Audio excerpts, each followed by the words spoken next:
Assalamualaikum warahmatullahi wabarakatuh. Saya Bella Nandita Indah Pratiwi dari Fakultas Keguruan dan Ilmu Pendidikan.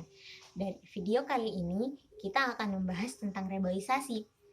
Nah, Indonesia sendiri merupakan negara yang beriklim tropis, yang menurut data Kementerian Lingkungan Hidup dan Kehutanan pada tahun 2017 memiliki hutan yang luasnya 133.354 hektar. Keberadaan hutan ini memiliki banyak sekali manfaat bagi makhluk hidup yang dirasakan langsung maupun tidak langsung. Meskipun begitu, masih saja banyak oknum-oknum yang tidak bertanggung jawab yang mengeksploitasi hutan bagi kepentingan diri sendiri dan tidak memikirkan dampak yang akan terjadi. Indonesia berada di posisi kedua setelah Brazil yang mengalami kehilangan hutan yang sangat tinggi. Pembalakan liar, kebakaran hutan, perambahan hutan, dan alih fungsi hutan merupakan contoh kegiatan yang menyebabkan Indonesia kehilangan hutan seluas 684.000 hektar setiap tahunnya.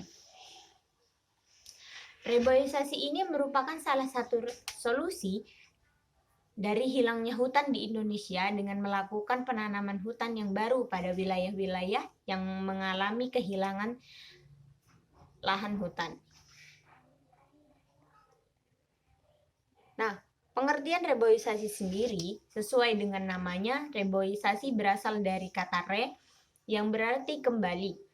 Sehingga pengertian reboisasi adalah suatu usaha yang dilakukan untuk memperbaiki lahan terdegradasi atau terdeforestasi dengan cara penanaman hutan kembali di dalam kawasan hutan.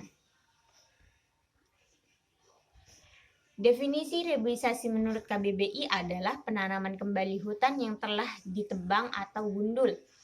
Menurut Peraturan Pemerintahan Nomor 35 Tahun 2002 menyebutkan reboisasi adalah upaya penanaman jenis pohon di hutan pada kawasan hutan yang rusak berupa lahan kosong, alang-alang, atau semak belukar untuk mengembalikan fungsi hutan itu kembali.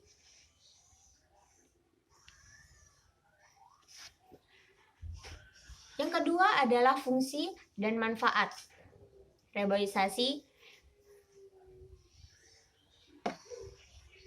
Fungsi dan manfaat reboisasi secara hidrologis. Nah, dari fungsi dan manfaat secara hidrologis ini, pohon yang kembali ditanam dalam kegiatan reboisasi dapat menyerap dan menyimpan air.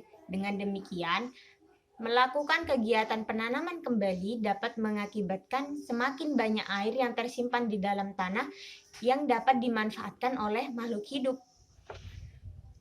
Selanjutnya adalah ada fungsi dan manfaat secara orologis.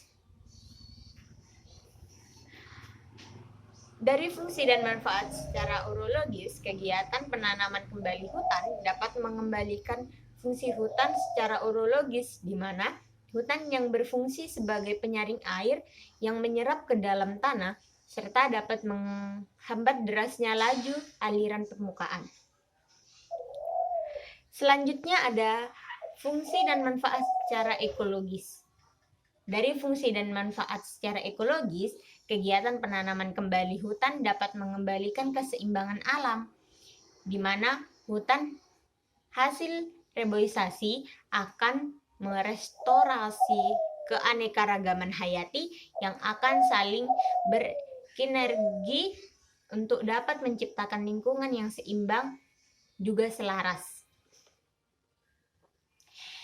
Selanjutnya adalah fungsi dan manfaat secara klimatologis. Dari fungsi ini, reboisasi dapat meningkatkan penyerapan karbon di atmosfer, di mana karbon akan diserap tanaman untuk melakukan fotosintesis.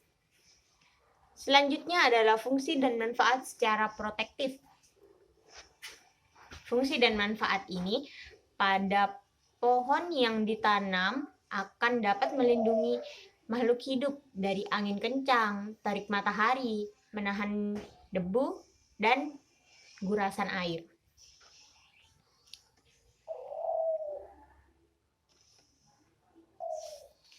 Nah, tujuan reboisasi sendiri yaitu menumbuhkan kembali hutan-hutan dan memulihkan fungsi dan manfaat yang diberikan oleh mereka.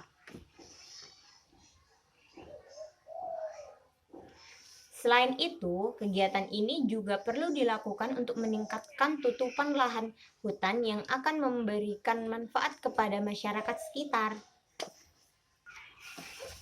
Nah, untuk selanjutnya akan dibahas oleh teman saya. Terima kasih.